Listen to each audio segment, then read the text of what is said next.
We will start the lecture. Good evening. No need to call me sir, you can call me Rahul. I'm still a student. I'm Rahul, so you can call me by Rahul. We will start in couple of minutes, let's say 3 to 4 minutes. Okay.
So let's start today's lecture. I hope the slides are visible and I'm also audible.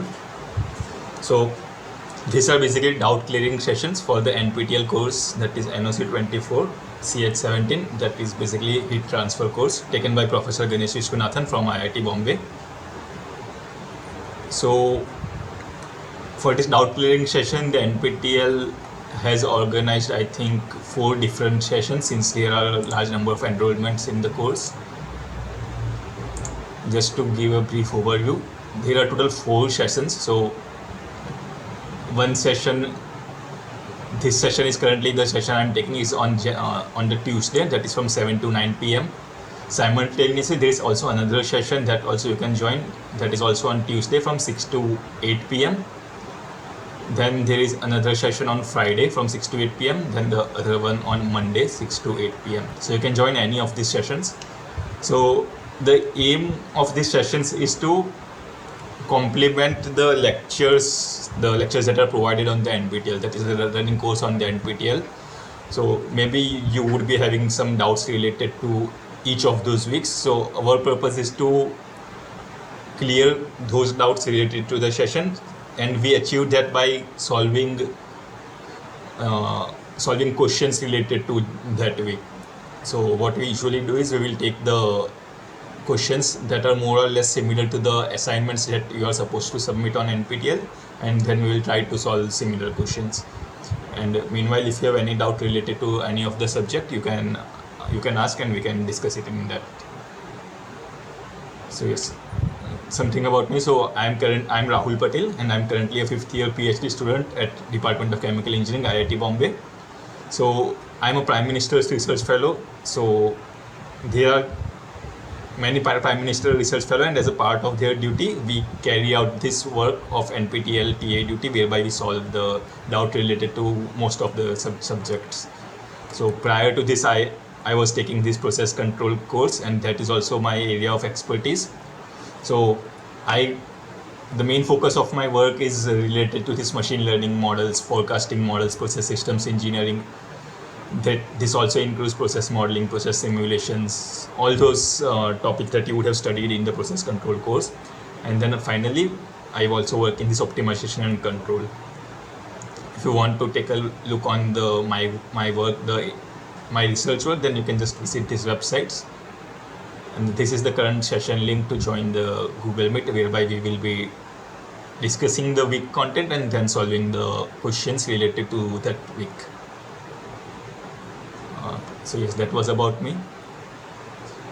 So you can see that the heat, if you want to take a look on the syllabus of the course, this is the entire syllabus of the course by Heat Transfer by Professor Ganesh Vishwanathan. So today we will be solving questions related to the content of week 1. Subsequently, in the next week, we will be solving questions related to week 2, and then later on we will be covering all those 12 weeks. So this is the syllabus over here. So in week 1, that is this week, we will be covering the introduction, that is basically the motivation behind the course, that is heat transfer. Then we had covered, the NPTEL course had covered this introduction to conduction, then energy balance. Then we had covered this 1D steady state conduction using this resistance concept, and then we finished the week 1 by considering this composite wall case, whereby we solved the questions by considering resistance in series or parallel. That is by comparing the heat transfer analogies with the electrical circuit, so that becomes easier to solve. So that is being covered in the last week 5. So yes, the main objective of the course is to quantify the heat transfer process in various systems. So we will be discussing what this specific term heat transfer means. So in particular, we will start by looking at various terminologies that are associated with heat transfer, that is the modes of heat transfer, the different dimensionless numbers, the different analogies or correlations that are used to solve any of these heat transfer problems. We will be covering the physical principles involved in the heat transfer process. Then we'll be discussing different heat transfer phenomena, that is conduction, convection, radiation. Then this phase change operations such as boiling, condensation, all those things will be discussed. So in particularly, we will be looking at the fundamental aspects in each of these cases. Then we will be looking at the quantification of each of these systems. So meanwhile, we will be also looking on the systems such as extended fins, heat exchanger, to understand these fundamental aspects in a bit more. So yes, what does heat transfer means?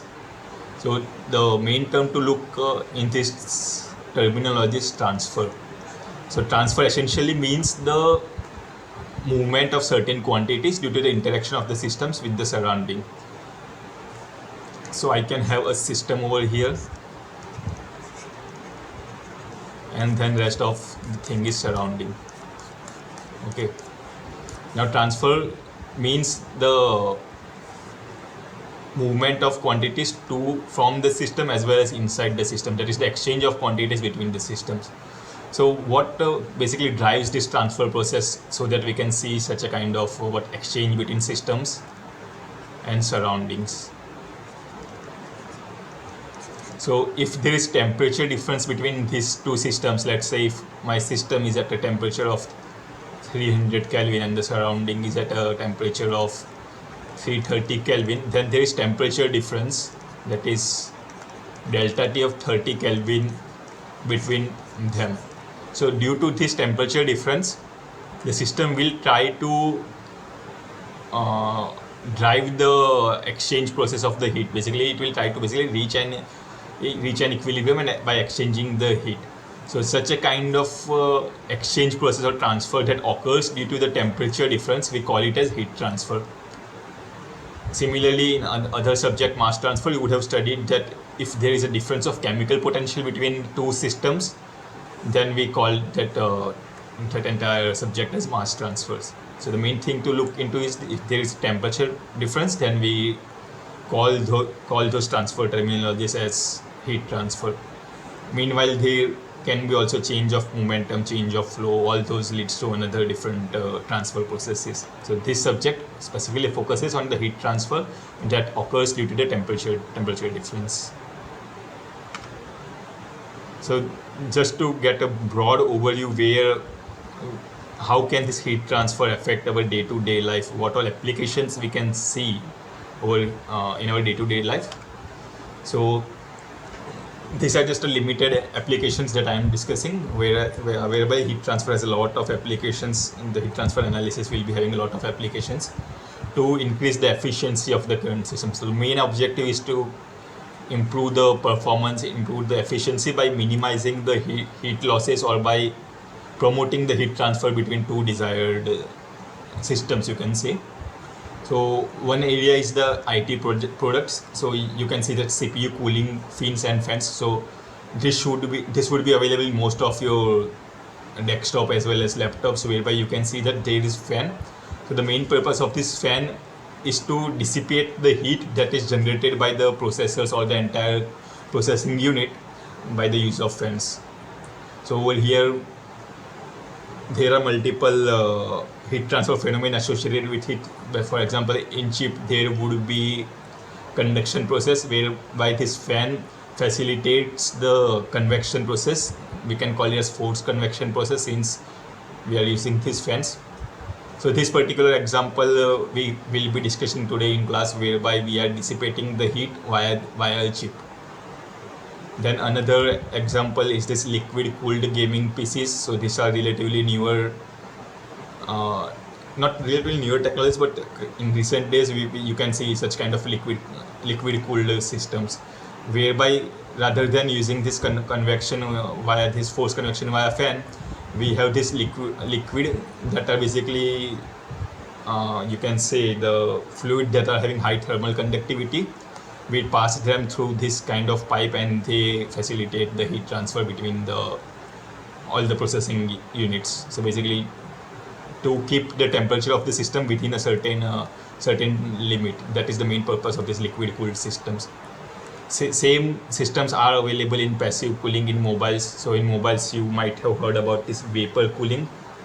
So instead of this liquid, there are these channels within the mobile whereby we have these liquids that would be having very low boiling point. So essentially, they are the vapor, and that vapors helps to cool the mobile phones.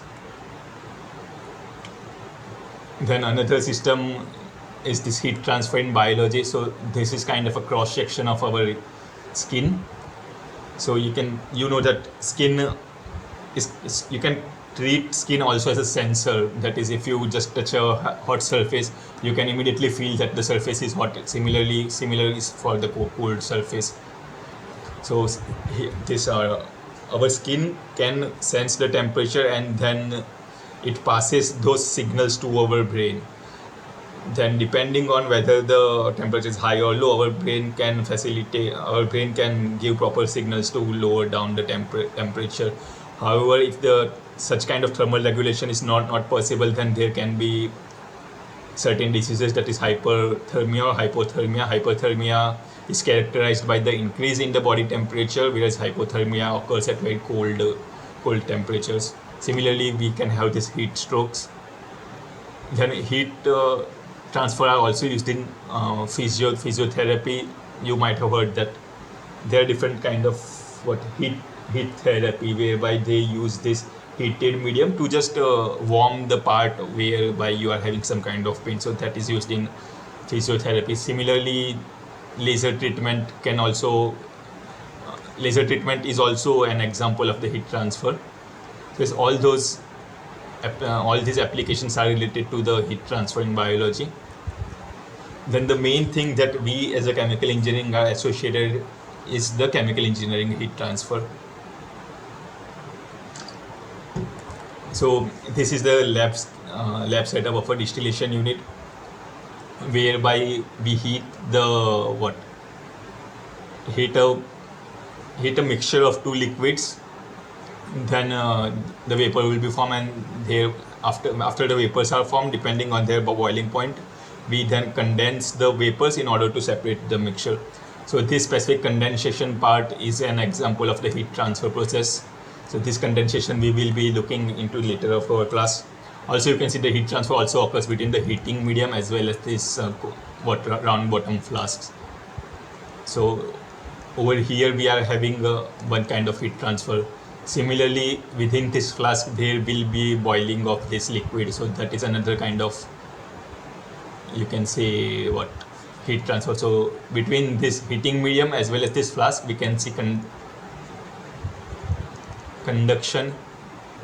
Then within this boiling liquid, you can see that there we will be having convection due to the temperature difference between the surface as well as liquid. And then on the interface between the liquid and this air or vapor, we will be having boiling. Similarly, in this condenser tube, we will be having condensation.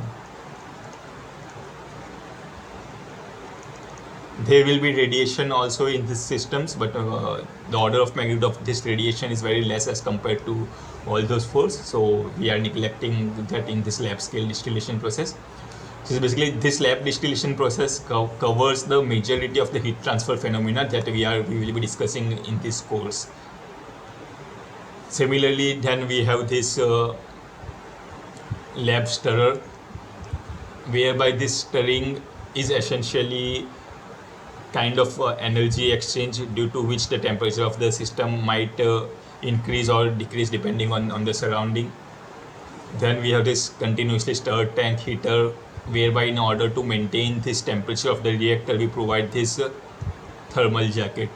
So depending on if you want to increase the temperature, we will be providing steam in this system in order to heat up the reaction mixture. Or also, if we want to just decrease the temperature, then we can provide chilled water or brine, whatever may be the cooling medium. Then another example is this commercial distillation tower. So this is an example of, you can say, kind of you can say this is a crude oil distillation, whereby we are having multiple trays. So this is a simple lab distillation, and this is a, you can say, multiple tray distillation tower. So here also there are different heat transfer phenomena occurring in condenser, reboiler, as well as this heat exchange also occurs within the distillation column. So these are the few systems which are governed primarily by heat transfer. That is, if we just monitor the heat transfer across these systems, we can enhance the performance of the systems. That is, heat transfer plays an important role in modeling these systems.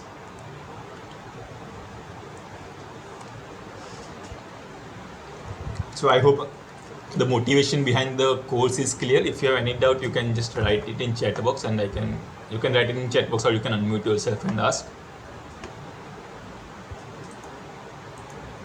So we have covered these applications of heat transfer and the course motivation.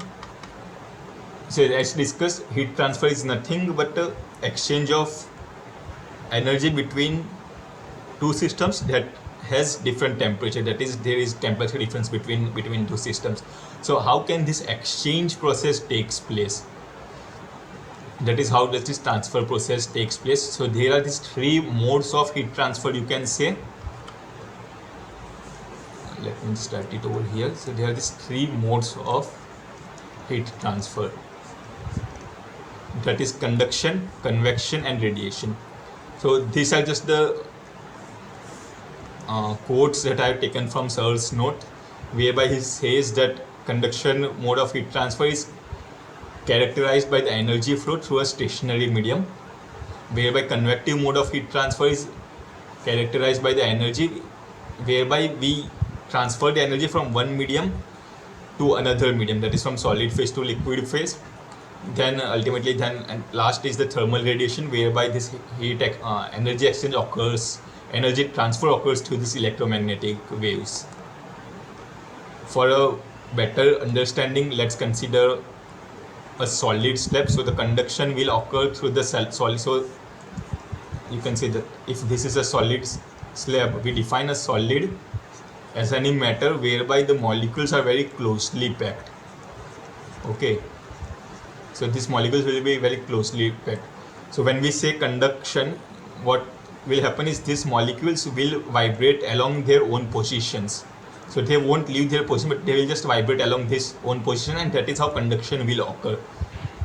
That is within a given matter, that is, it can be either solid, it can be either fluid, it can be also conduction can also occur in gases, but also the magnitude of that conduction or the exchange in fluids such as liquid and gases will be very low. That is why we consider conduction primarily in the solid fluid, and that occurs due to the vibration of these molecules. So let's say this was a solid molecule. Now outside this we are having a fluid, let's say air. So the molecules of the fluid will be very loosely placed.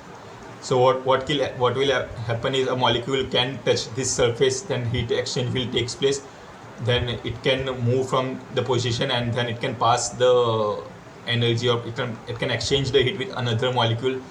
Similarly, this heat exchange process can occur from one molecule to second molecule, third molecule, and this heat exchange process takes within the fluid. So such a kind of heat exchange which occurs due to the movement of the molecules, we call it as convection.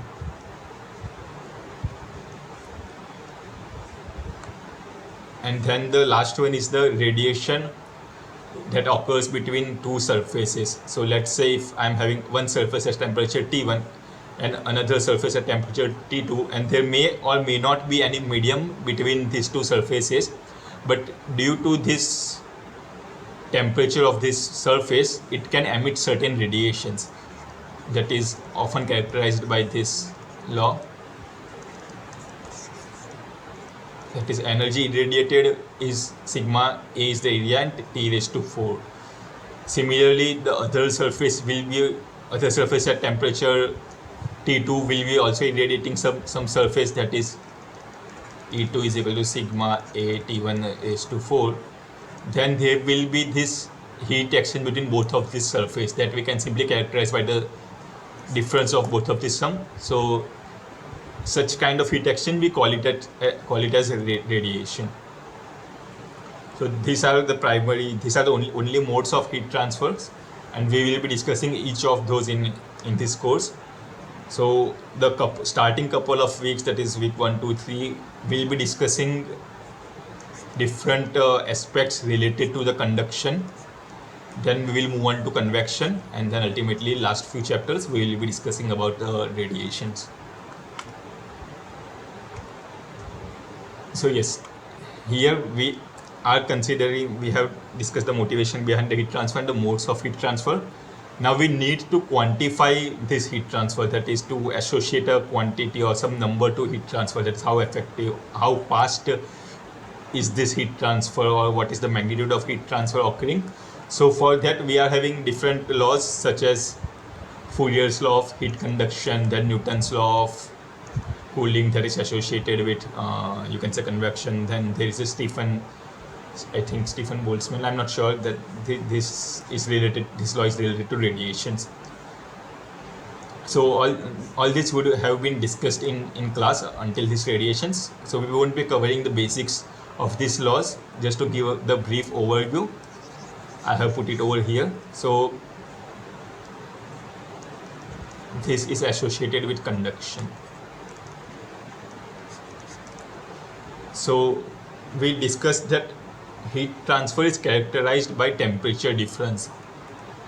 Okay, so let's say my heat transfer is Q, so it will be proportional to the temperature difference. So temperature difference is nothing but the driving force due to which this transfer occurs. Similarly, the heat transfer, that is Q, will also depend on the material through which the heat transfer is occurring, and that material we characterized using thermal conductivity K over here. So Q is also proportional to K. Similarly, Q will be also proportional to the area of the systems and also inversely proportional to the thickness of the systems. So if I'm having a solid block over here and the thickness is delta X and the cross-sectional area is A, so the heat transfer is occurring in this direction, Q in, Q out. So for this given system, if the temperature difference across these two surfaces, surface 1 and surface 2, is delta T, we can write this Fourier law of heat conduction as Q is equal to Ka delta T upon delta X. However, if the delta X in terms of differential, if you want to write when delta X is very less, then we can just write it as Q is equal to minus of Ka dt by dx. This minus sign appears since heat transfer occurs from higher temperature to lower temperature. That is why we use this minus sign. So for example, if this is my x direction, so the temperature at x equal to 0 is 400 Kelvin and the temperature at x equal to some x naught is 300 Kelvin. So the heat transfer will occur from higher temperature to lower temperature in along the x direction. So this minus sign shows that it will occur from higher to lower temperature, not according to this higher magnitude of x. Okay. So then, just to give a brief overview about this thermal conductivity. So thermal conductivity is associated with any material or medium through which heat transfer is occurring. So the magnitude of thermal conductivity are shown in this table. For example, for gases, the thermal conductivity is generally of the order of if it is of the order of 0.1, then in liquid the thermal conductivity is of the order of 1. Then for non-metals, that is, you can say wood, thermocol, plastic, all those systems, the order of magnitude of the thermal conductivity is of 10. And for metals that are highly conductive, the order of magnitude of the thermal conductivity K is of the order of magnitude of 100. So over here you can see that in gases, thermal conductivity is very less as compared to the metals. That is why we usually neglect the conduction process or conduction process that occurs through the gases. Same is the case with liquid. But again, there are various kind of thermic fluids, you can say, that have high thermal conductivity. So yes, liquids can show thermal conductivity, but there are the specific cases. Then this is Newton's law of cooling, which shows the relation between the heat transfer that occurs when there is temperature difference between when the heat transfer occurs between two different surfaces or two different mediums. For example, I am having a solid medium over here, then over here I am having a fluid. So the ambient temperature of this fluid is T0, whereas the temperature of the surface is Ts. Then the heat exchange will occur between the surface and the fluid medium. So that we can write it by Q is equal to HA delta T, where A is the area through which the heat exchange is occurring. Okay, so this Q is straight away heat transfer rate, whereby over here I have shown this heat transfer flux, or you can say heat flux, that is Q double dash. So Q double dash is nothing but Q by A. If you have any doubt, you can just write. I will just check the chat box if you are having any doubt. Okay. So yes, this is conduction, Fourier's law for conduction, then it is Newton's law of cooling. So this is known as thermal conductivity, whereby this coefficient we call it as heat transfer coefficient associated with convection. Then Q double dash shows the heat transfer rate per unit area, that is the heat transfer flux. Similarly, there can be Q triple dash, that is heat transfer occurring per unit volume. So that you will be studying when we study this energy that I think you would have studied in this whereby we characterize the system by the energy conservation Q in minus Q out occurring through a solid block of a three dimension. Thereby you will be studying this Q triple dash, that is heat transfer occurring per unit volume of the substance, you can say. So over here I have just shown this convection heat transfer coefficients. So convection won't occur in solid, since solid can't flow inherently. That is, the molecules will stay and vibrate at their place, they won't leave their original positions. But in case of gases and liquids, convection will occur due to the motion of the atoms or molecules. So in case of free convection, the order of magnitude of the heat transfer coefficient will be of 10, whereas in case of liquid it will be of the magnitude of 300. So this is for free convection, that is natural convection, whereby if we are using an external mechanism such as fan or this vapor cooling kind, using pumps, then such kind of systems are forced convection, and then the heat transfer coefficient increases by one order of magnitude. From 10 it will become 100. So in case of gases, the molecules are not that closely packed when compared to liquid. That is why the heat transfer coefficient, convective heat transfer coefficient of these gases are less as compared to the liquids.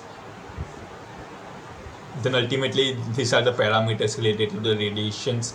That is, so for polished surface, this parameter epsilon sigma will be around 0.2, and for matte surface, that is kind of rough surface, not polished surface, it will be of the order of magnitude of 5 into 10 raised to minus 8. That is that will irradiate less heat, and that is what this low magnitude signifies. Polished surface will be radiating more energy or more heat. So these are the basic definitions that we will be using in today's class related to this heat conduction and convection.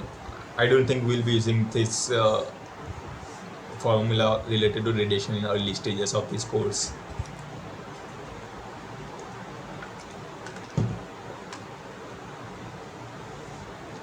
So just to give an overview of the system whereby this conduction and convection are occurring simultaneously, that is usually observed in most of the physical systems. We have considered a solid block over here. So this solid block is has a hot fluid flowing on its one side, and on the other side it has a cold fluid that is flowing. So the ambient temperature of the hot fluid is T infinity 1, whereas the ambient temperature of the second surface is T infinity 2, and the heat transfer coefficient of the hot fluid is H1. Similarly, the heat transfer coefficient of cold fluid is H2, whereby the thermal conductivity of this solid block you can say as K.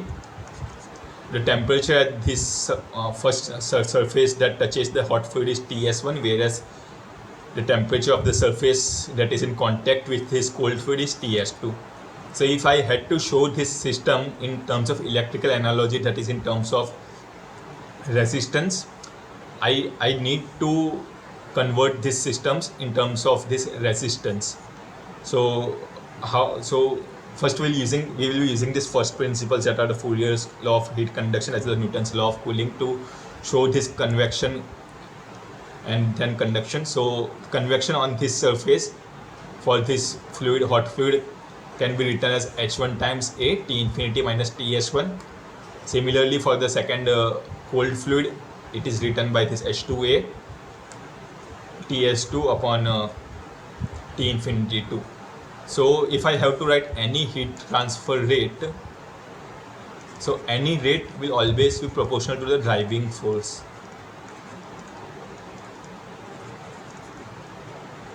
So if I had to write the heat transfer rate, it will be proportional to Ka upon driving force upon delta X. So this is you can say that this delta T of the temperature gradient is our driving force. Okay, so we can also write this in terms of Q is equal to K, let's say delta T is equal to delta X upon Ka. So delta T was our driving force, whereby this denominator term we call it as resistance. So resistance, basically resistance that occurs due to the due to the solid medium that has this parameter thermal conductivity that characterizes, or that is the property of the solid medium. So for conduction, we can say that the resistance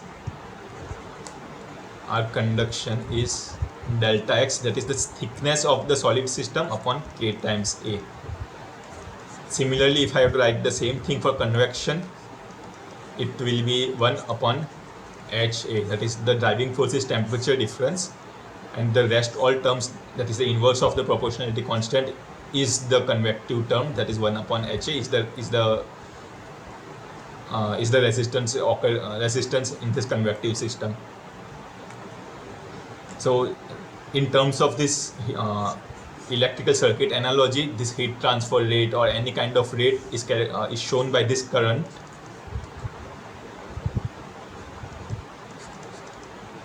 Then this voltage is basically, we also call this voltage as potential difference. So potential difference is the reason why current occurs from higher voltage to lower voltage.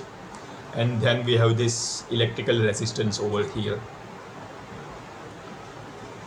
So this is the rate. So if you have to write this heat transfer rate or the heat transfer loss occurring in this electrical system, you would have studied that it is nothing but Q is equal to VI or I square R, that is the heat transfer loss in these electrical systems. So in electrical systems, you would have studied this resistance diagrams. So same philosophy we will be using to show this heat transfer systems in terms of these electrical systems.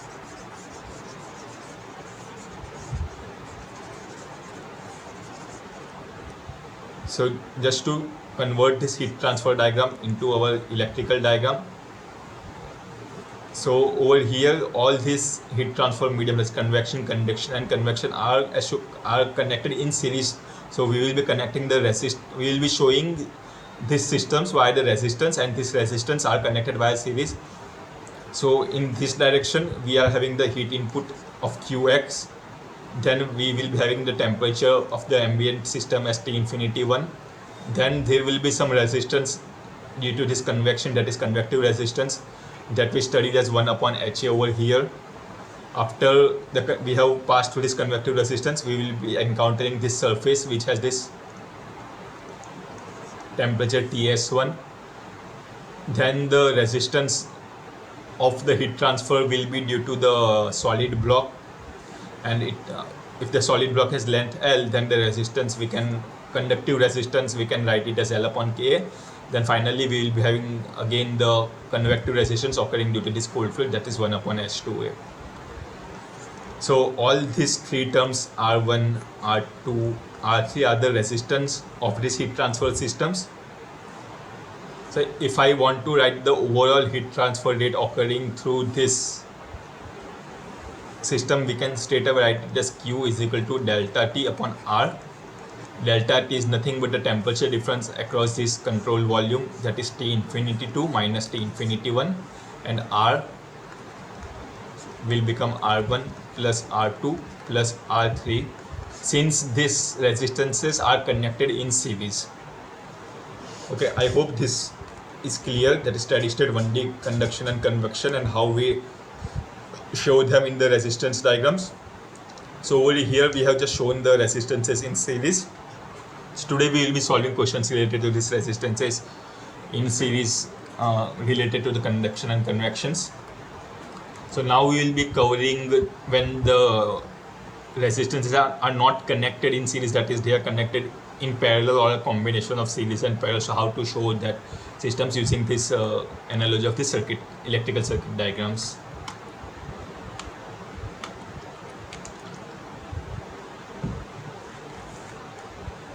So earlier we were having only this single block. Now what we do is we are having a composite materials that has this multiple block that has different thermal conductivity. So in order to replicate or show this system in terms of circuit diagram, we can see that over here two blocks are connected in parallel. Okay, so we can show them using a parallel resistance, and then ultimately this can be treated as one composite block with resistance R. So this composite block of resistance R is connected with these two surrounding blocks in series. So that is how we can show this series parallel combination. So over here temperature was T1 and over here temperature is T2. If the resistance of this block is R1, resistance of this block is R2, R1 upon R2, and for this it is R3, and for the last one it is R4, R3 and R4. We can see that for parallel connection, the resistance are obtained by using this inverse relationship, that is 1 upon R. Total R, let's say R is the total resistance of this parallel combination. It will be equal to 1 upon R1 plus 1 upon R2. So using this, we can obtain R, that is nothing but R1, R2 upon R1 plus R2. So this is my resistance due to this parallel arrangement. Then the total resistance will be nothing but R3 plus R plus R4. So this R is nothing but this formula over here. So this is how we can simplify this heat transfer block using this electrical circuit diagrams. So over here R1 due to conduction is nothing but the LF upon KF upon A by 2, whereby A is the entire cross-sectional area. So the cross-sectional area of this half would be A by 2, whereby the thermal conductivity is KF and Kg. So that is what I have shown in this diagram in terms of the formula of this resistance. So we can simplify, or you can, another way to show this series parallel block diagram is in this diagram, whereby we can split this block, that is both of this block, in two parts. So if I just split it in these two parts, so the area will become A by 2, whereas the thermal conductivity will remain the same, K upon E, K upon E. And then you can see that this first block are connected in series, and then this second block is also connected in series, but these two systems are connected in parallel. So other way to represent this same block diagram is considering these two blocks that are connected with these parallel systems by splitting them and then showing each of these systems as series combinations, and then ultimately we are taking a parallel combination of this entire block. So here are these two ways to represent this same block diagram.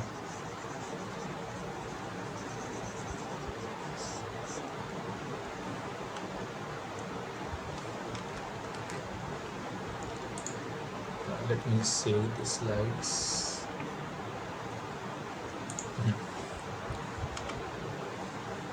So over here you can see that we are having different thermal conductivity. So over here we are having different thermal conductivity, Ke, Kf, Kg, Kh.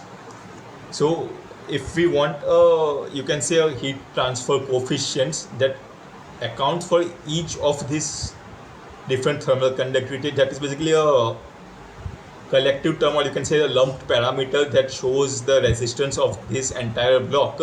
For that we introduce this concept of the overall heat transfer coefficient, whereby we are also considering the thermal the heat exchange due to convections. So if you want to show the overall resistance of this system, whereby convection is also occurring, conduction is also occurring, meanwhile we are having different heat transfer coefficient associated with convective, that's convective heat transfer coefficient of hot fluid, convective heat transfer coefficient of cold fluid. Similarly, different thermal conductivity is associated with different materials or the blocks associated in this block. So we can show them using this overall heat transfer coefficient, that is more commonly denoted by using the symbol U. So a quick formula to remember is for this convective terms, the overall heat transfer coefficient is nothing, the inverse of the heat transfer coefficient is nothing but 1 upon H1 plus summation of individual conductive resistance plus 1 upon H2. So this formula you can remember. Then once we have this overall heat transfer coefficient, we can also find the overall heat transfer occurring in this entire system by UA delta T, where delta T is nothing but the temperature difference occurring at this point. You can say T infinity 1 and T infinity 4. That is the temperature difference. Okay. So the main difference between the heat transfer coefficient H whereas U, so this accounts for only convection, so it will only account for this system over surrounding or this system, whereby this heat transfer coefficient, overall heat transfer coefficient, accounts for both this process, convection as well as conduction. So that is the main difference. So the formula for both of them will be more or less, looks more or less similar, but the coefficient has different significance. So this will be applicable for any systems, whether it is series systems or parallel systems.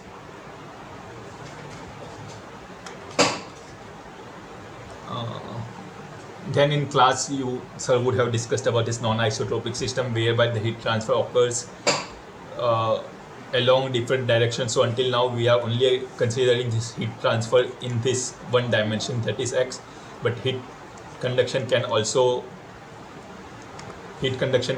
occur in multiple direction, X, Y, Z, and the properties across these directions can also change. So such kind of non-isotropic systems, we can write the heat transfer, the overall heat transfer, as the summation of the individual components. That is, for heat transfer in X direction is Qx, heat transfer in Y direction is Qy, and heat transfer in Z direction is Qz. So that we can write as a vector combination. We can show this heat transfer in terms of vector.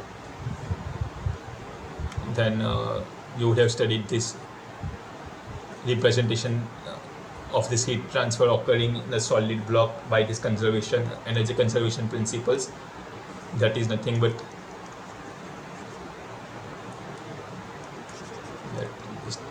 Q in minus Q out plus Q generation is equal to Q accumulation.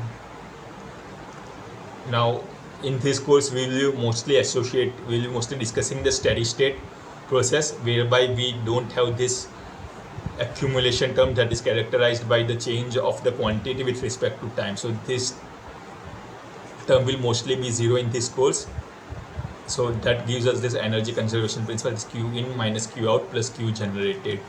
So this we will be using in today's lecture to solve few of this one of these numericals. So this was the snapshot of Searle's lecture that I have taken over here. So yes, that was all the theory part. A brief overview of the theory part that was necessary to solve the questions that we will be discussing now. So if you have any doubt related to any of this theory, you can write it in chat box, and then we can start solving the numericals related to week 1.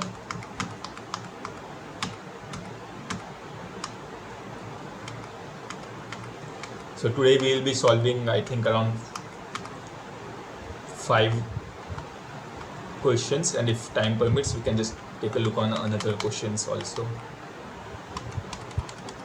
I have in total 9 questions over here.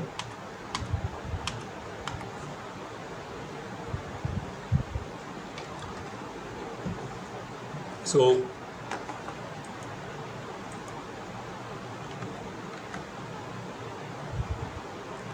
let's start solving this question if we don't have any doubt.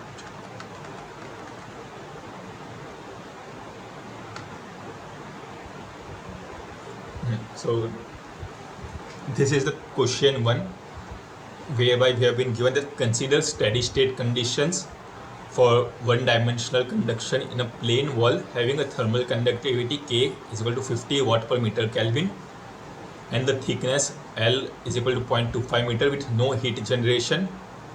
If T2 is equal to 30 degrees Celsius and the temperature gradient, that is dT by dx, is 200 Kelvin per meter, then determine the heat flux and the temperature T1 as shown in the figure below. So In this question, we have been given a plane wall whereby the temperature of one surface is T1, other surface is temperature T2. T2 we have been given as 30 degrees Celsius, and the thermal conductivity of the wall we have been given as K is equal to 50 watt per meter Kelvin, and also we have been given the thickness of the wall as 0.25 meter, and we have been asked to find this temperature T1 and also the heat transfer, the heat flux passing the heat flux of this system, that is Q double dash in x direction. That is nothing but the heat transfer rate upon area. So the area that we have to consider in terms of conduction is this the cross-sectional area through which the heat transfer is occurring. So over here the cross-sectional area would be the area of this surface, not this direction. Okay, this is direction. So this is a fairly straightforward question, so maybe you can try solving it. I will give you a couple of minutes, let's say 2-3 minutes, and after that we can discuss the solutions of this question. I'll solve the question and you can check your solutions.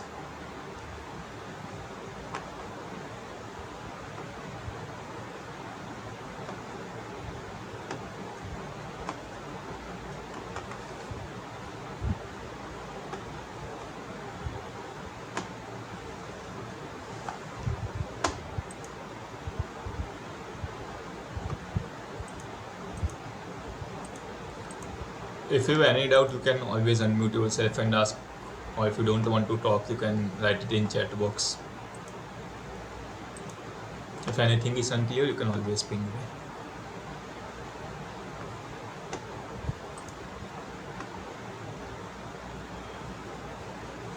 So similar questions you would have also encountered in your assignments, but again, in my opinion, all those questions are fairly easy to solve.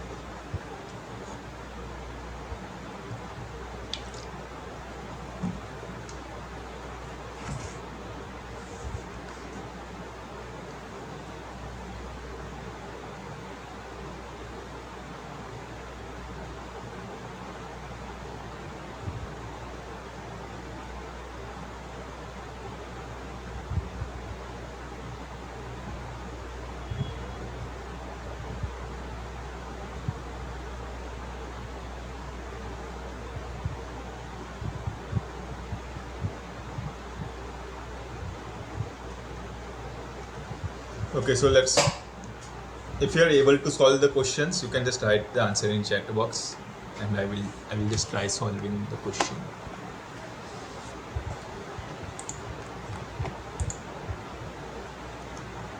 So let me just copy this.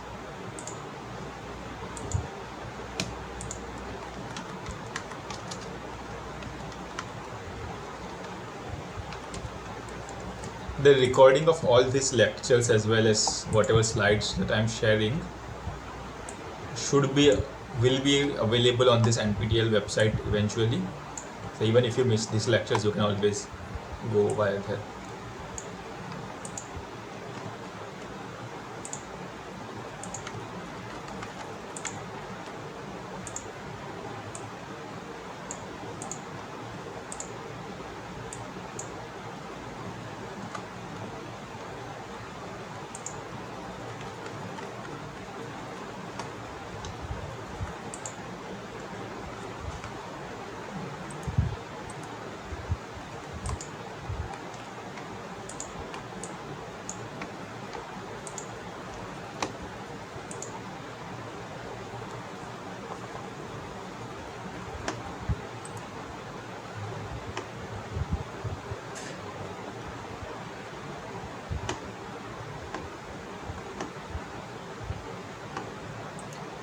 Let me just check, I'm not sure. -10 and it is minus 10 and minus 20. So minus 10 and minus 20, I think it should be A, option A. So we wouldn't have accounted for that minus to minus Ka dt by dx. So let's solve this question and you can get a better understanding. So yes, heat transfer, I like to write it as Ka minus of Ka dt by dx.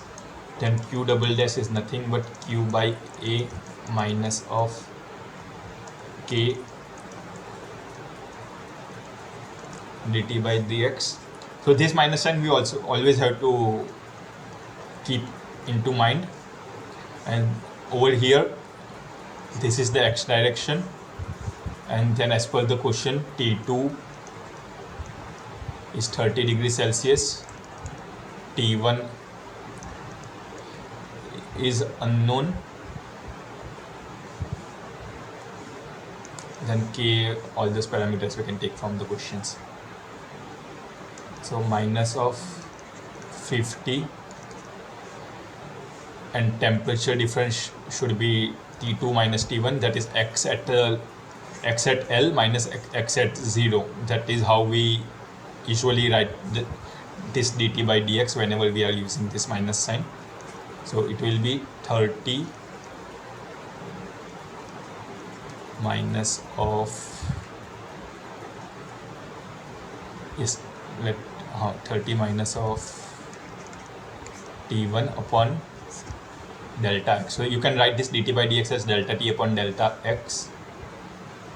So delta x is 0.25, and Q double dash we have been given as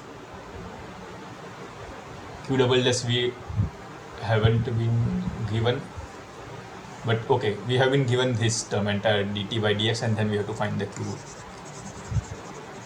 This, okay, sorry, it was my bad. So dt by dx is 200 minus, and K was around it is 50 watt per meter Kelvin, and 200 is Kelvin per meter. So this will come around minus of 10,000 watt. Kelvin get cancelled, meter will minus of 10,000 watt, that is minus of 10 kilowatt. So minus of 10 kilowatt occurs in this two. Then we have to find this simply temperature delta dt by, we have to find the temperature of this surface, that is T2.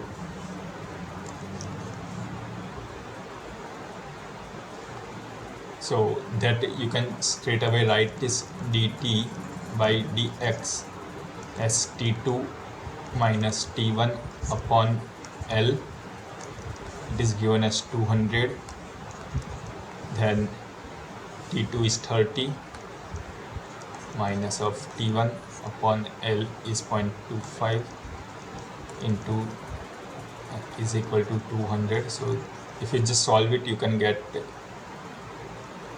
T1 as 200 into 0.25 will be it will be 50, and since I'm taking it as minus 50 plus, it will become 30. So it will become minus 20. So option A should be our.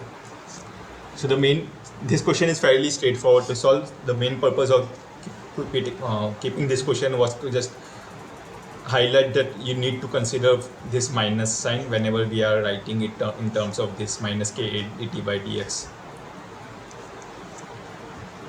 So option A is the correct one.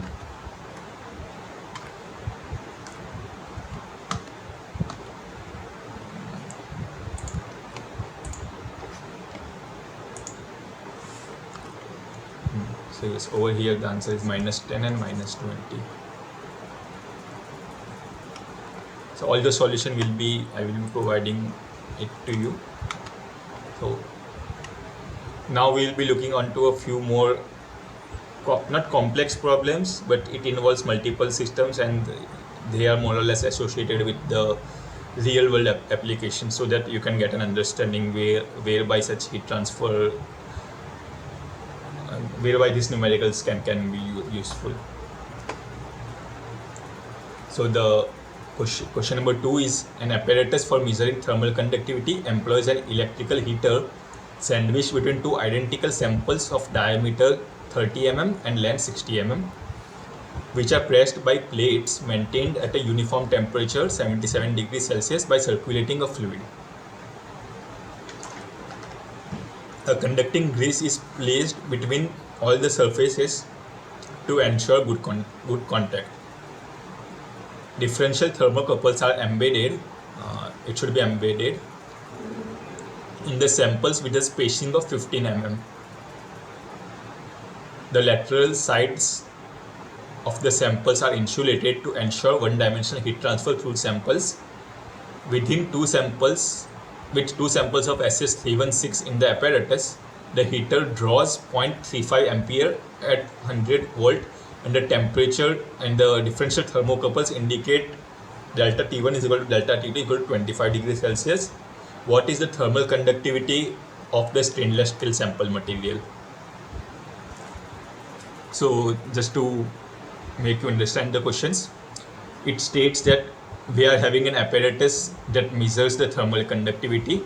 So how it does it? We are having an electrical heater that is sandwiched between two identical samples. So if I'm having a heater over here,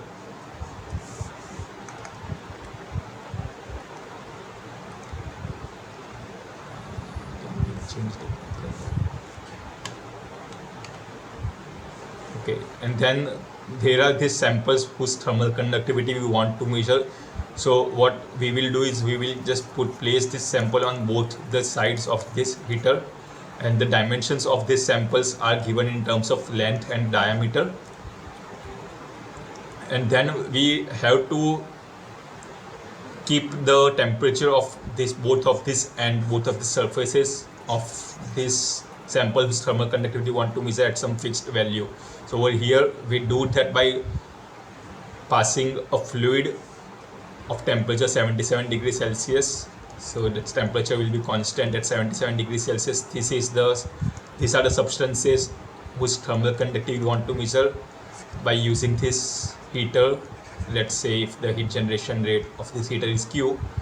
So then what we do, we use these thermocouples. Thermocouples are nothing but they are the instruments used to measure the temperature difference. So what they do is, depending on the temperature difference between 2 points, the voltage with which a voltage signal will be generated, that will be eventually converted into a temperature, digital quantity of temperature.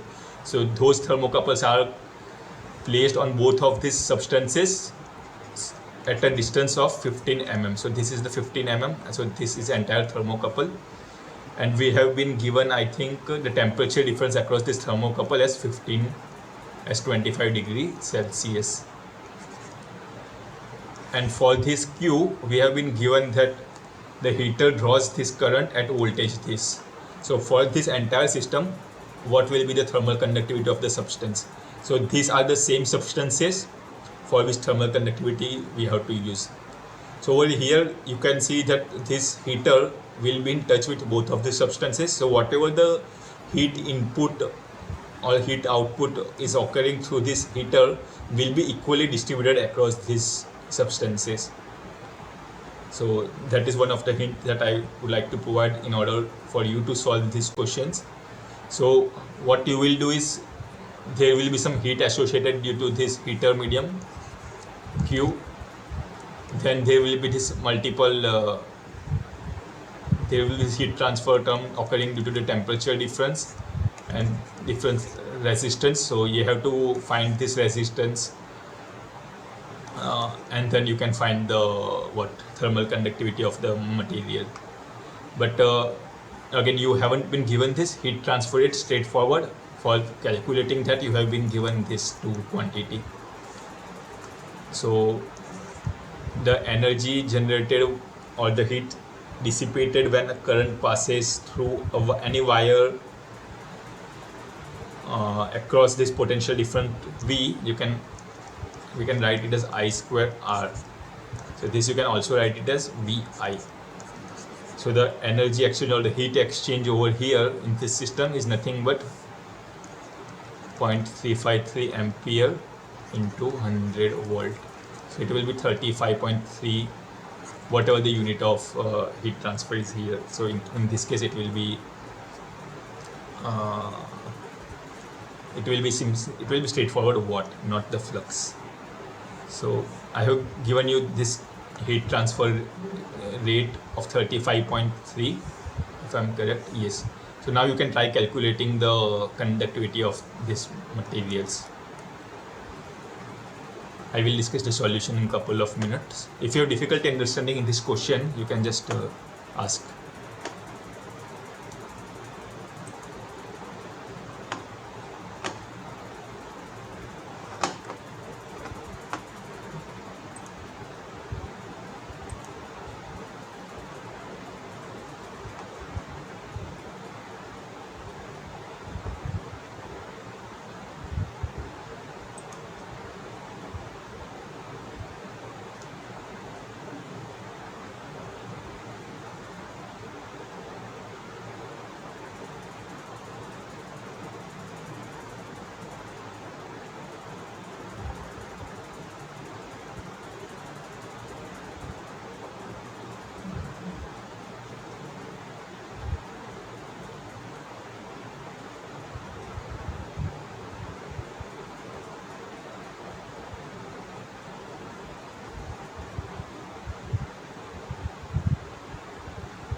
So let's try solving these questions.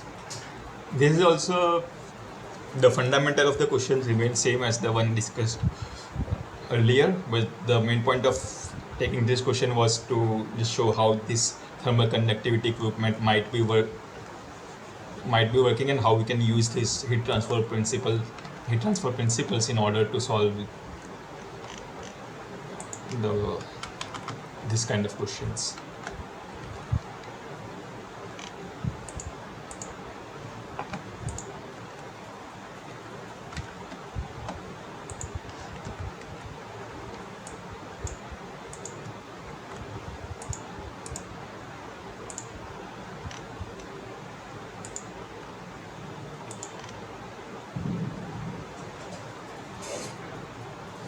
Okay, so let's start to solve this question. So the first thing that we calculated, we will be using this diagram only. So the first thing we need to find is the heat generation occurring via this electrical heater. Okay, so for that I already showed it. It is equal to I square R. We have been given this potential difference, so it will be nothing but 0.353 into 100 volt is 35.3. Now from the Fourier's law of heat conduction, we know that Q will be Ka dt by dx, or else you can also write it as minus of Ka delta T upon delta x.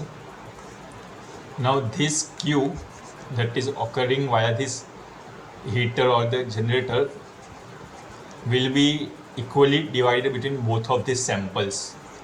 Since these samples are same, the properties of the samples will be same. That is why we say that we are equally dividing this heat power through both of these samples equally. So that is Q will become, this Ka delta T by delta x will become 35.3 upon 2. The area, so the conduction will occur from the heater through this entire surface. Okay, so the cross-sectional area that we have to consider is basically this cross-sectional area. Since we have been given the diameter, I am considering these are the cylindrical systems. So this is the cross-sectional area of the system.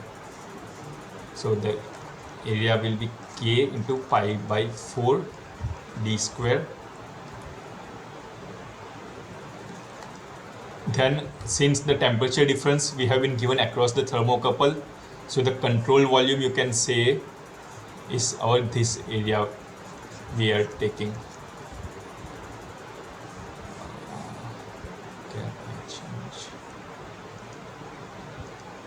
Okay, so yes, if we just consider this sample, I'm taking a block of this diagram. So this is my cylindrical block, and I have inserted two thermocouples over here. So these are placed at a difference of 15 mm, and the temperature difference, that is T1 and T2, that is T2 minus T1, is 25 degrees Celsius. I think is 25 degrees Celsius.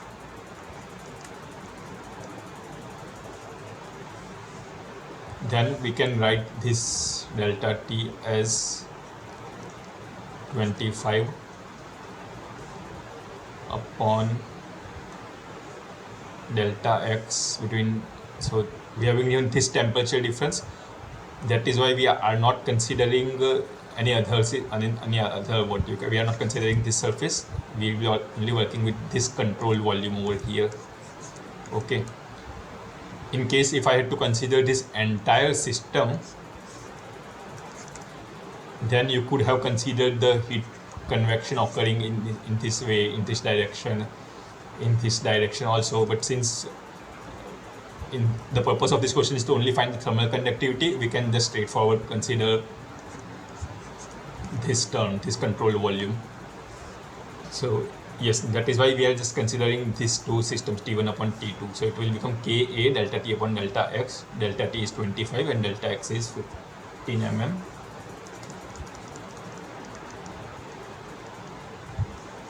So this will be equal to 35.3 by 2. So using this, you can find K as 35.3 upon 2 into 15 into 10 raised to minus 3 upon 25 into 4 into pi into diameter is 60 mm. So 60 into 10 raised to minus 3 meter per square. So you can try calculating this, and it will come around somewhere around 14.9, 14.8. So we can write it as 15 watt per meter Kelvin. So this is our final conductivity of the stainless steel sample material that was asked in the question.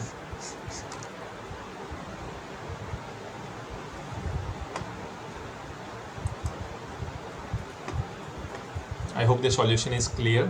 We again use this Fourier law of this heat conduction.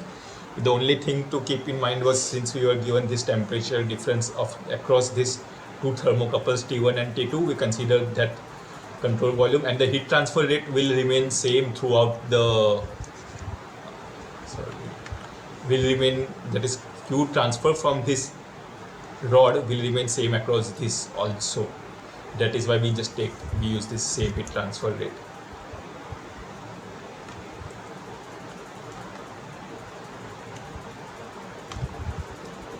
This is the solution, just to give in brief. So this factor 2 comes because the heat will be supplied to both of these samples, stainless steel samples, equally.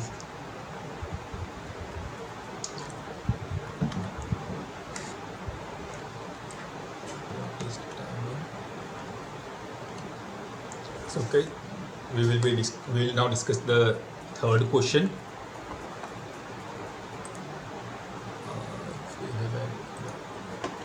Okay, there are no doubts, so we can move ahead with the third question.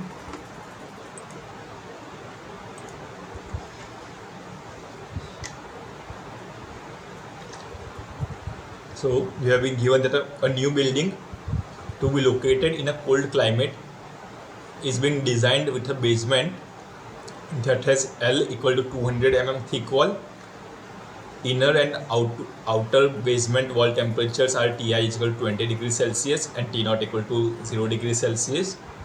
The architect can specify the wall material to be either aerated concrete block or stone mix concrete.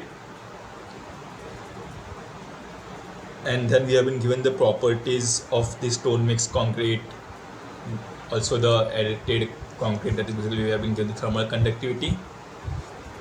And then we have been asked two questions. So corresponding to this question, we are having two sub questions. So the first one is, to reduce the heat flux through the stone mix wall to a level equivalent to that of an aerated concrete wall, what thickness of extruded polystyrene sheet must be applied onto the inner surface of the stone mix concrete wall? Then the next question is, if the floor dimensions of the basements are this and the expected rental rate is 50 per meter square per month, what is the yearly cost in terms of lost rental income? So the first question says that in order to make the, you can say, both the systems of the stone mix as well as aerated concrete wall equivalent, that is the heat flux to both of them to be same, what this guy does is they provide an insulation to this stone mix concrete. So let's say I am having a wall over here. So this is case 1, whereby I am having a wall of stone mix. Let's just call it stone mix as SM. Then aerated concrete as AC. So I am having two walls. In case 1, I am having a stone mix wall. In case 2, I am having an aerated concrete wall. But the heat transfer rate occurring through both of these systems would be different. So in order to make the heat flux of both the systems equivalent, what we do is we provide an insulation to the inner surface of a stone mix concrete wall. That is, we provide an insulation over here. Okay, so this is an insulation of this extruded polystyrene sheet. So the question asks, what should be the thickness of this polystyrene sheet? So what you can do is you can find the heat flux through this aerated concrete. So that is our target value that we want to achieve in this system also. And then you need to equate this heat flux to the heat transfer heat flux of this system. that will be nothing but delta T upon the resistance, and here the resistance will be due to the presence of this insulation, that is polystyrene sheet, as well as the wall material. So you have to first calculate the heat transfer rate of this aerated concrete system, and then calculate the resistance of this systems, and then using the resistance as well as the temperature difference across this system, you can find the thickness of the system, thickness of what you can say the insulation. The inner temperature as well as the outer temperature of across these walls are the same. That is, the inner temperature is 20 degrees Celsius and the outer temperature is 0 degrees Celsius. Same is with this other case. So yes, you can try solving this first questions. The second question is nothing but it just shows why is it important, how will it be important. So what are parameters we need to take into mind while installing this insulation. That is, the cost factor will be quantified in this second factor. So over here we have been given nothing but we have been given the total floor dimensions. That is, let's consider if this is my floor, this is 20 meter, 30 meter, and these are the walls. Okay, walls. So for these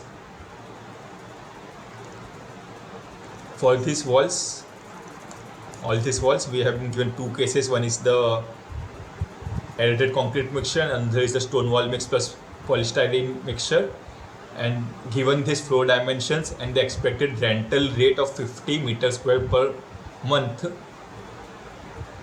that is, if the rent of my house or whatever building this is having will be dependent on this floor area. Okay, so the moment I add an insulation to this system, the floor area will increase by some factor. So that is what this question is asking. If you add an insulation to the system, so what will be the lost rental income? That is, how much rental income will increase or increase. That is what this question asks. So let's you try solving this first question, then I will just solve both of these questions, question 1 and question 2 simultaneously.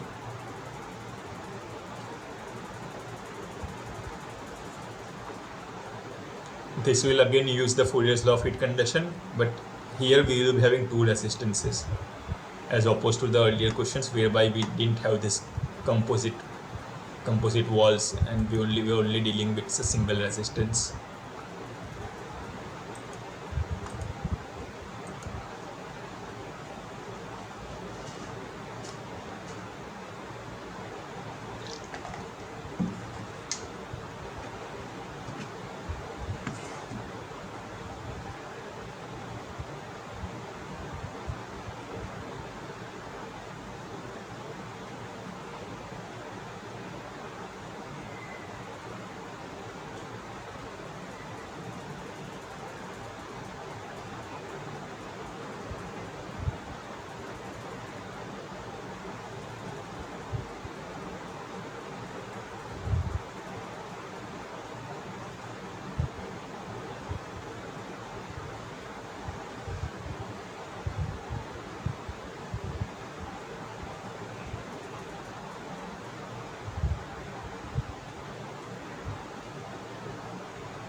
So let's try solving this question.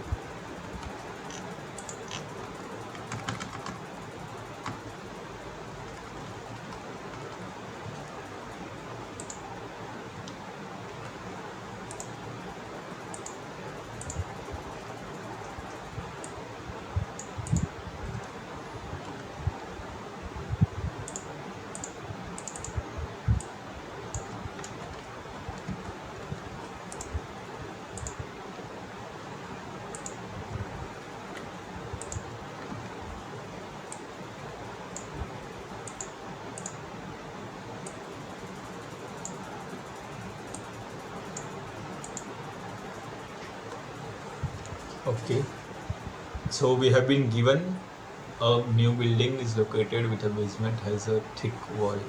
Okay,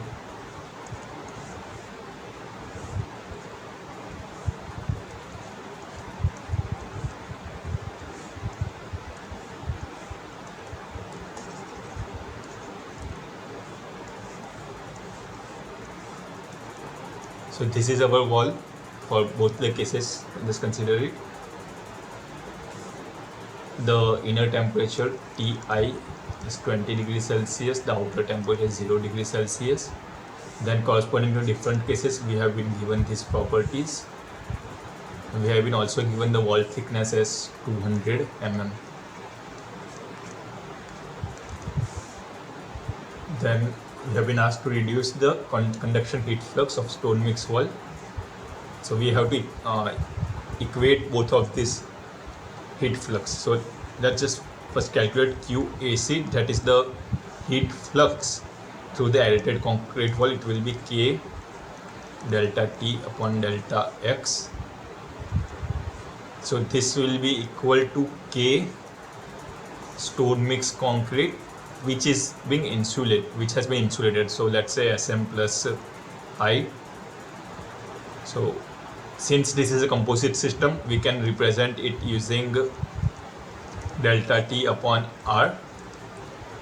So the one task remaining is to find the resistance which will be having the thickness that we have been asked to find. Okay, so the resistance in case of this polystyrene system, so there will be a polystyrene, the insulation of this polystyrene over here. So the resistance over the resistance for this system, we can just write it as, let's treat the thickness of this insulation as T. So it will be, the resistance is nothing but delta X upon Ka, but since we are treating the flux over here, heat transfer flux over here, this A term won't be available here, so it will be straight away the thickness upon the thermal conductivity of the material for both of this composite, for both this wall as well as insulation.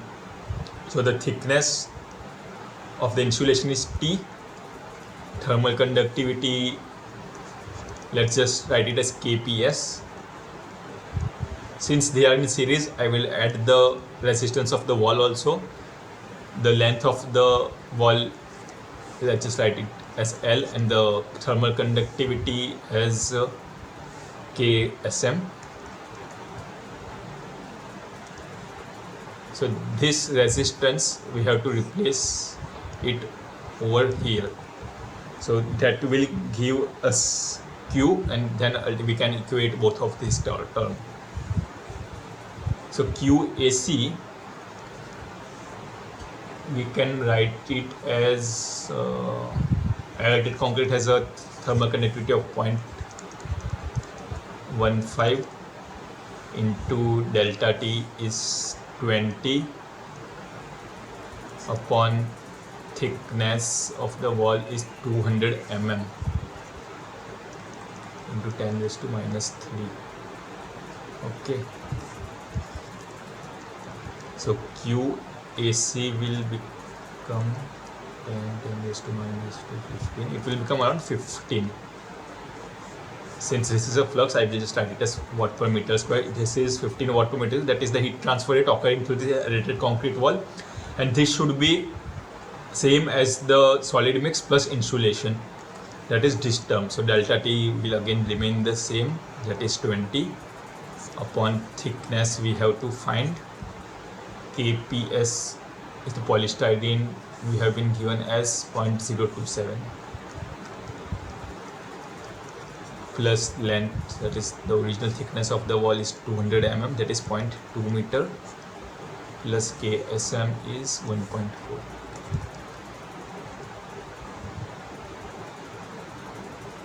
So this, you can try solving this.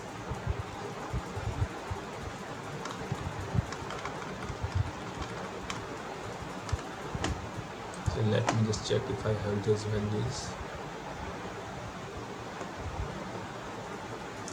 So this denominator term, you can also write it as 37.03 times T plus 0.142 will be equal to 20 upon 15. So you can try solving the thickness T and it will be around 32 mm. That is, if we add a insulation of thickness 32 mm to the stone mix wall, the heat transfer rate across this stone mix wall plus insulation as well as this added concrete wall will become equal. However, this added concrete wall might have different costs, so then we need to do this cost analysis based on these insulations. So that is what we are doing in this. So we have been given that the floor dimensions of the basements are 20 into 30 meter. Okay, so these are my floor dimensions of the floor.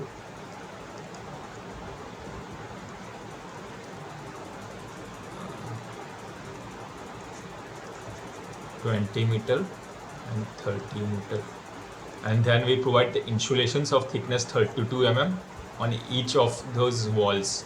Okay, so over here we will be having these walls. Okay, that walls I'm not showing, so it will be out of the plane of this screen, whatever you are seeing. So over here we will be having an insulations. So the thickness of insulation is 32 mm, so it is very less as compared to this 20 or 30 meter. Just keep that in mind. So this is the insulation. So then what we have been asked to find, what is the yearly cost in terms of the lost rental income. So the rate of this rental is based on the area of the floor. Okay, so if area of the entire floor, but if we add an insulation, the floor area might be the floor area what the floor area decreases, because I think the floor area, the effective floor area will decrease, because since we are using the insulations. So we can just calculate what is the change in the area and then multiply it using this term to find the yearly cost of the lost rental income. So this entire length, you can just take it as a straight line and it will become twice of 20 plus 30, that is 2 into 20 plus 30. So the entire length, or you can say the circumference, the perimeter of the wall is around 100 meter.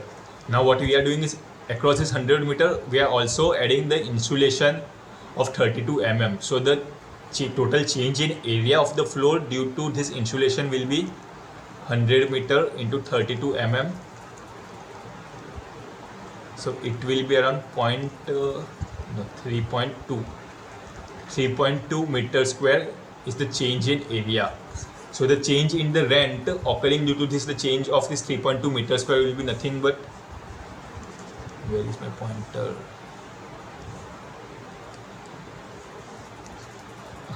So it will be nothing but this 50.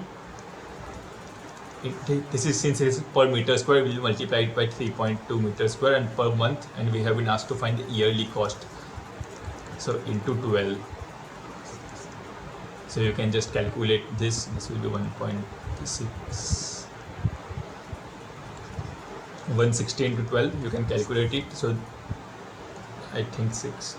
And ultimately you will be getting the total cost savings or whatever the extra cost you need to pay. if we are using this insulations in the rental income. So I'm just checking if I have this values. This will come around $1920 per year. So yes, this was the solution whereby we compared. The basic principle we used was calculated resistance of the composite wall, and then we saw the effect of this added insulations in terms of this rental income. So the first part was only related to the heat transfer. This was just this basic economics, just to motivate the purpose of using the disadvantages of using the insulations.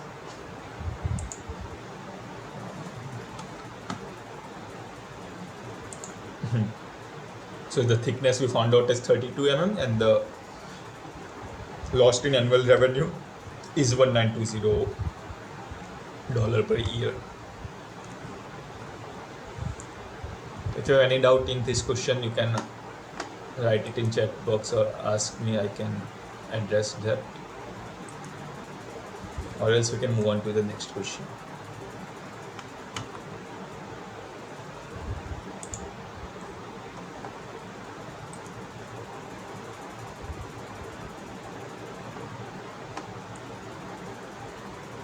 So you can try solving this question. We can discuss it in a couple of minutes.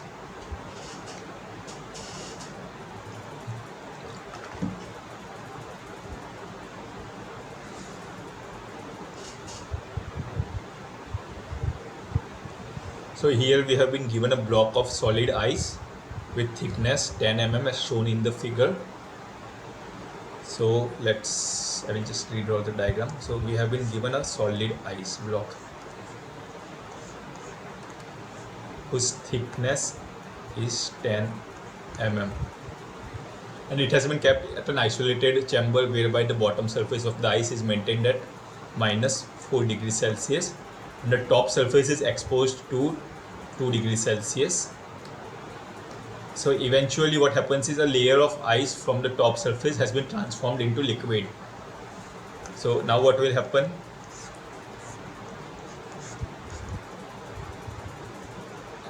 The ice will start melting and we will see a liquid surface on the top. So this is ice and this is water. The overall thickness will remain, we are assuming it to be 10 mm. So that has been discussed, creating a solid liquid interface as shown by the dashed line. Determine the location of the solid liquid interface measured from the top at the steady state. So we have to find this distance, this thickness from the top, and then we have been given that one-dimensional heat transfer, negligible radiation, convection. Then we have been given these properties, that is the thermal conductivity of the fluid, that is water, Kf, as well as the thermal conductivity of the solid, that is 1.88. This much information we have been given. So what will occur is basically there will be heat exchange between this water as well as this ice. So you can equate the Q of ice with Q of water, that is basically delta T upon R for both of this system, and then you can find this thickness.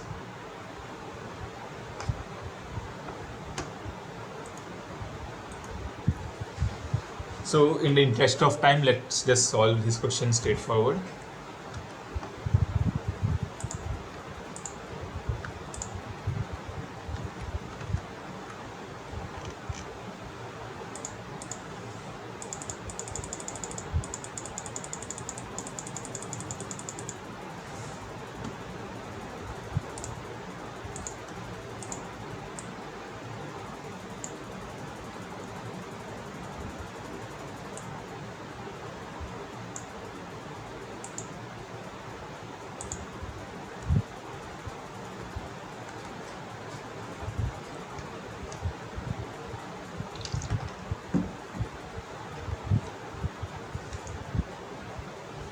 So yes, as I said, we have to equate the heat transfer across both of the solid as well as this liquid. So the total thickness I'm assuming is a T, and the thickness of the solid surface is given by this L. So the thickness of this liquid is T minus L. Then we have been given this temperature 2 degrees Celsius minus 4 degrees Celsius. So what we need to write is Q heat transfer across the liquid will be equal to heat transfer across solid. Since the cross-sectional area is same in both the cases, let's just straight away write it as flux. So for calculating the heat transfer of this liquid, we need this liquid is Kf. Correct? It is given as Kf upon delta TL upon thickness is T minus L. So this will be equal to K solid delta Ts upon thickness is, I'm taking it as L.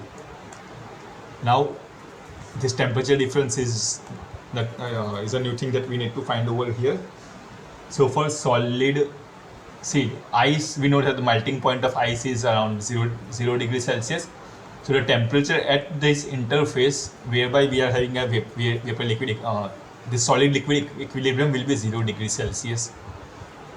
Correct? So the temperature difference for this liquid will be nothing but 0 and 2, whereby for this case it will be this minus 4, and between this minus 4 and 0. That is, you can write the temperature difference as T melting point minus of T of the, what we are having is liquid. So this will be 2, let's just write it as 2 temperature of the liquid upon T minus L. And for solid, you can write it as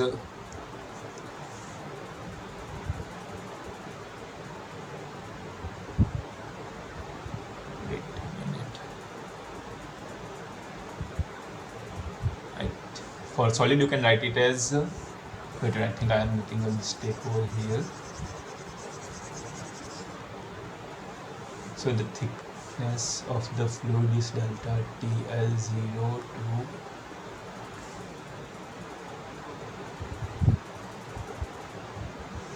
this is the thickness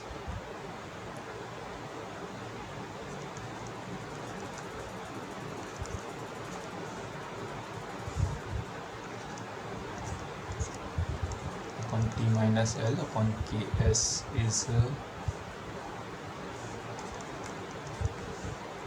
for solid it will be 0, minus and minus 4, correct? 4 upon L. So you can just put the value of Kf as 0.569 upon 2 upon T minus L plus solid as 1.88 into 4 upon L. The value of L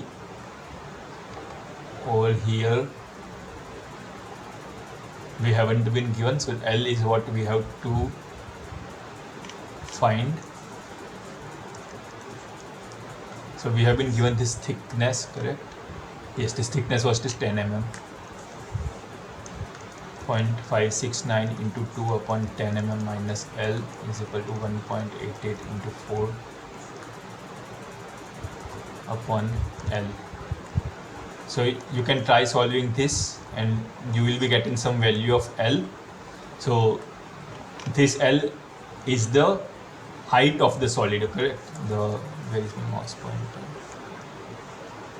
This L is this. So but we have been asked to find the thickness of the liquid surface from the top. So we will be just subtracting it from 10 and it will come around, let me just check. So it will come around 1.31 mm. So that is how you will solve this question. I'll just again check the solution over here.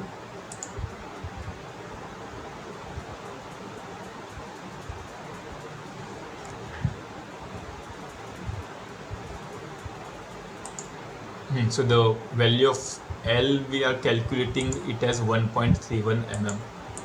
I think over here there should be a typo. You just need to check whether this is 1.31 mm is 10 minus of something is equal to 1.31 mm, or if we have been given this straightforward. But the main crux of this problem was just to show that heat transfer can occur between multiple phases, solid and liquid, whereby this phase change occurs. That was the main purpose of this question. So you can try solving this question, and the answer should be either 1.31 mm or 10 minus 1.31 mm. That you can just verify to yourself.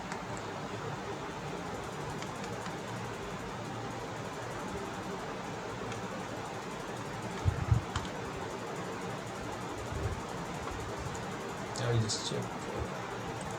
So let's solve the last question. So we are having around 10 minutes. So I will again quickly discuss this question and we can try solving it.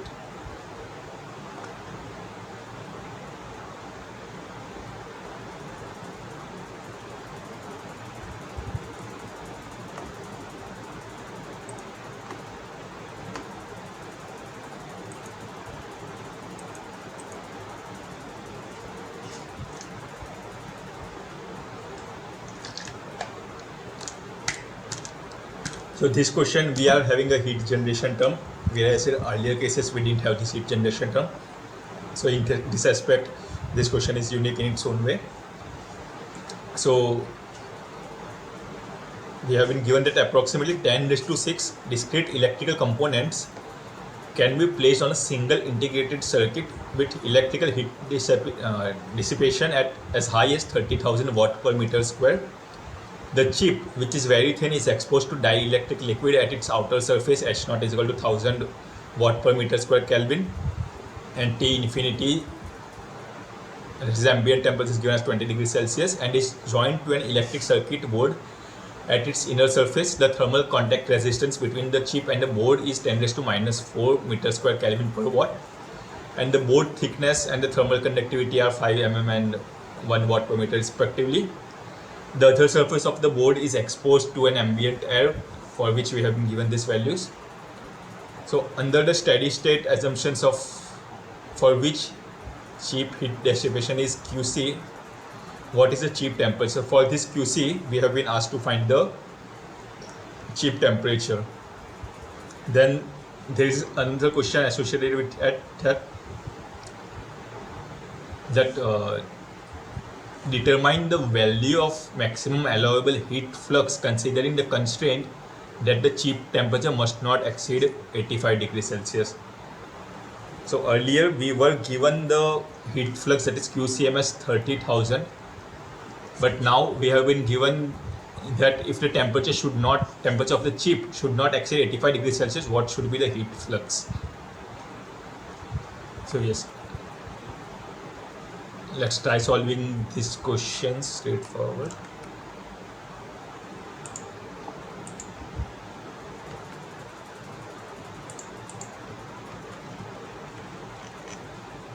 So this is the last question for today's class.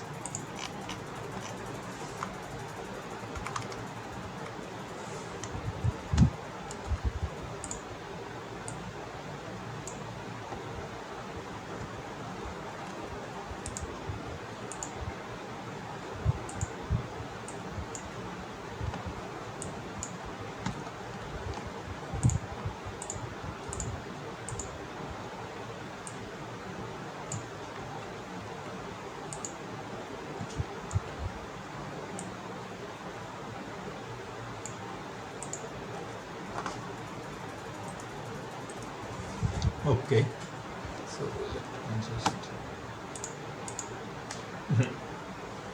so we have been given that 10⁶ electrical components can be placed on a single integrated chip, and the electrical heat dissipation can be high as this. The chip, which is very thin, is exposed to a dielectric liquid at its outer surface. So let's just so this is our chip.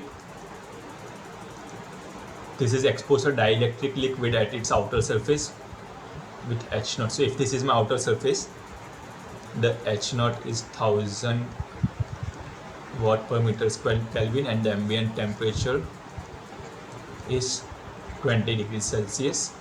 and it is joined to a circuit board at its inner surface.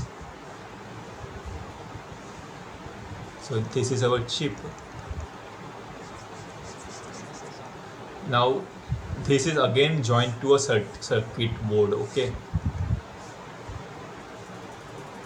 so this bigger part is our circuit board and the chip is attached on that, and in between we are having this dielectric fluid. No, we are having dielectric fluid on the top, and in between we have been given thermal contact resistance between the chip and the board. So let's say if this is the kind of contact surface between the chip. So over here we have been given the contact resistance as 10⁻⁻⁴, whatever unit may be. The board thickness and the thermal conductivity are given. So this is the printed board we have been given.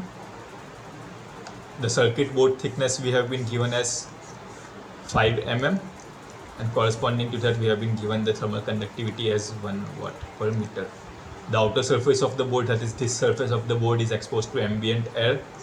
The temperature is same as 20 degrees Celsius, and then we have been given convective heat transfer coefficient as 40 watt per meter square Kelvin. Then for QC, that is, its chip will generate some heat. So QC, it is generating the heat. So QC we have been given 30,000 watt per meter square, and then we have been asked to find the chip temperature, that is the temperature of the chip. We haven't given the thickness of the chip, so we can consider it as a very thin surface, and the temperature uniform throughout.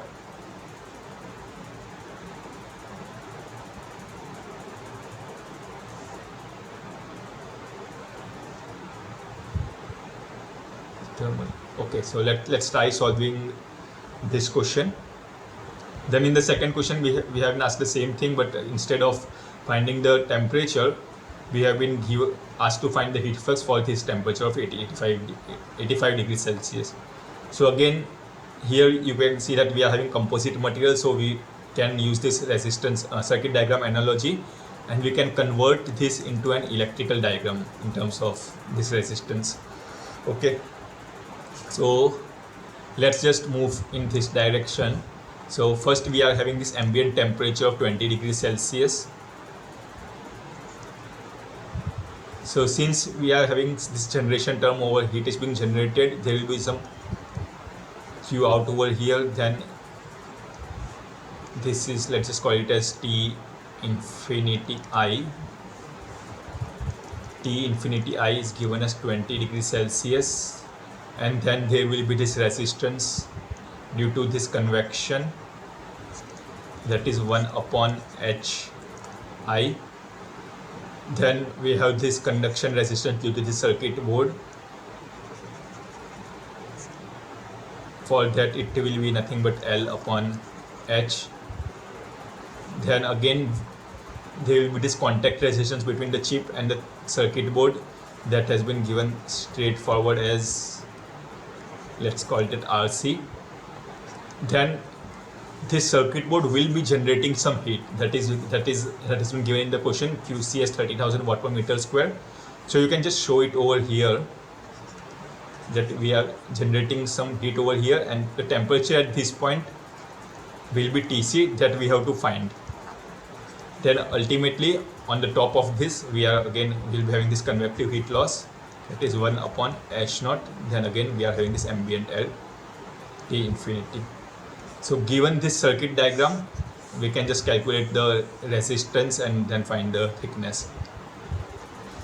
So another way to look into this is just using this conservation of energy, that is energy in minus energy out will be equal to 0. So that is, you can see whatever the energy is being generated will be equally distributed in both of this direction, that is across this node as well as across this node. That is QC, let's just call it as 1 and this part as 2. It will be Q1 plus Q2. So QC we have been given as 30,000 watt per meter square, So Q1 will be this temperature difference, that is Tc minus of T infinity, correct? Tc is the higher term. It is Tc minus of T infinity.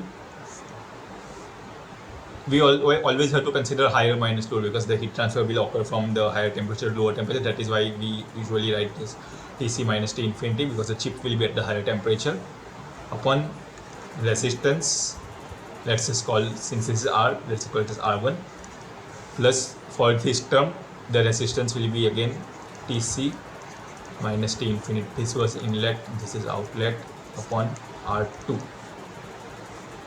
So you can write this Tc minus T infinity will be nothing but 20 minus Tc, that is we have to find minus 20 upon R1. R1 will be 1 upon H I plus L by it should be K, L by K, plus straight away Rc, plus R2 will be Tc minus 20 upon 1 upon H naught. So you can try replacing the values. I will just straight away write the solution over here. So it will be Tc minus 20 upon 1 upon Hi.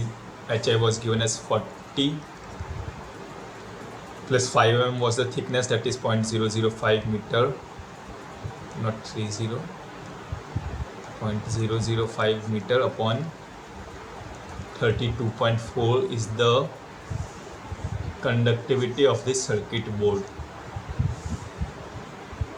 plus straight away we can add this resistance. We don't have to take the inverse of this resistance, that is 10 raised to minus 4, plus Tc minus 20 1 upon H naught we were given as I think 1000, so H naught we have been given as 1000. So you can again simplify this and you will get the 30,000 should be equal to Tc minus 20. So this entire, the inverse of this entire resistance will be equal to around 39.61 plus Tc minus 20 into 1000. So if you solve this, you will get the temperature somewhere around 49 degrees Celsius. So that is the temperature of the chip. Now in the second question, what we were asked, that given this Tc is 85 degrees Celsius, what should be the Qc? So using this same formula, you can just put the value of Tc as 85 degrees Celsius and it will give you the value of Q. So that value of Q will come around 67.16 kilowatt per meter square. That is, if my permissible limit of the temperature is 85 degrees Celsius, then the heat flux, that is heat dissipation that I can afford via this chip will increase, that is 67.16 kilowatt per meter square, whereas earlier it was only 30,000, that is 30 kilowatt per meter square. So that was the last question that we discussed today. Just to take a look on the solution.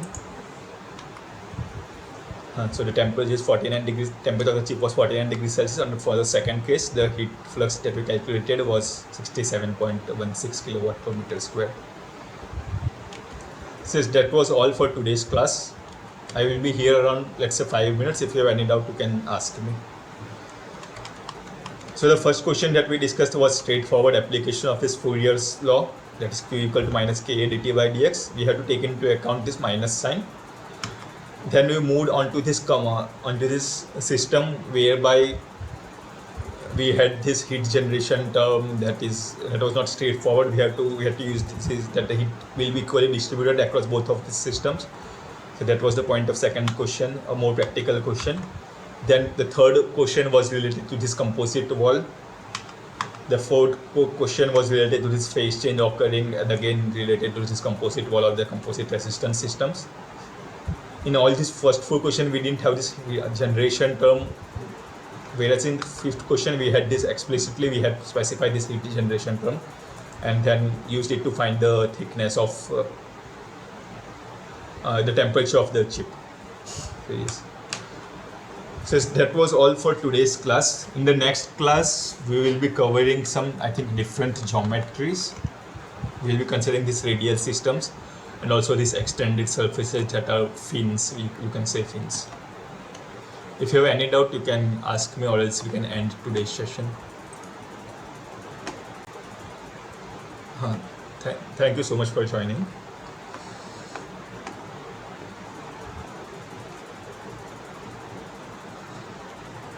Okay, so if you don't have any doubt, let's end today's session.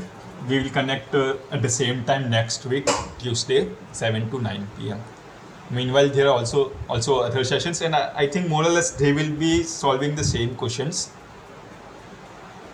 You can try attending them also if you just have other doubts. So thank you so much for joining. Goodbye.